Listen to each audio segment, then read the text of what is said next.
ন্যায়পরায়ণ বাদশাহ ও দরবেশের উপদেশ।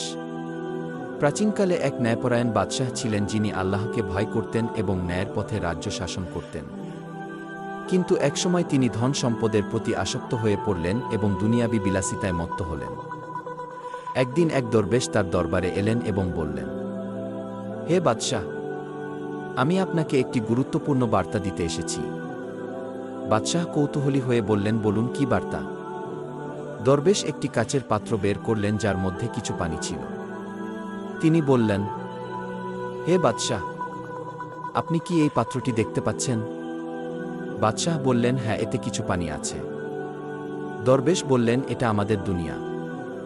আমরা এটাকে ভরতে থাকি, কিন্তু একসময় বুঝতে পারি যে আমাদের আয়ু ফুরিয়ে গেছে আর এই পানির কোনো মূল্য নেই। বাদশাহ কিছুটা বিভ্রান্ত হলেন।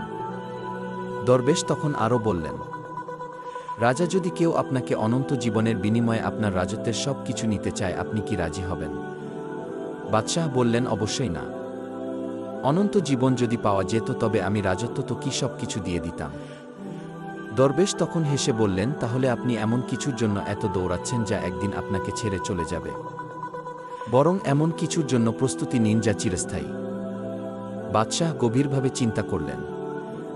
এরপর থেকে তিনি রাজ্য শাসনের পাশাপাশি পরকালের জন্য প্রস্তুতি নিতে শুরু করলেন। দান সাতকা করলেন, ন্যায়বিচার নিশ্চিত করলেন এবং আল্লাহর ইবাদতে মনোনিবেশ করলেন।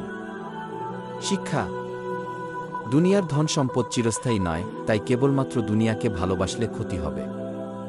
ন্যায়পরায়ণতা ও আল্লাহভীরুতা একজন শাসকের শ্রেষ্ঠ গুণ হওয়া উচিত। মৃত্যু অবশ্যম্ভাবী, তাই আমাদের উচিত সৎকর্মের মাধ্যমে পরকালের জন্য প্রস্তুতি নেওয়া।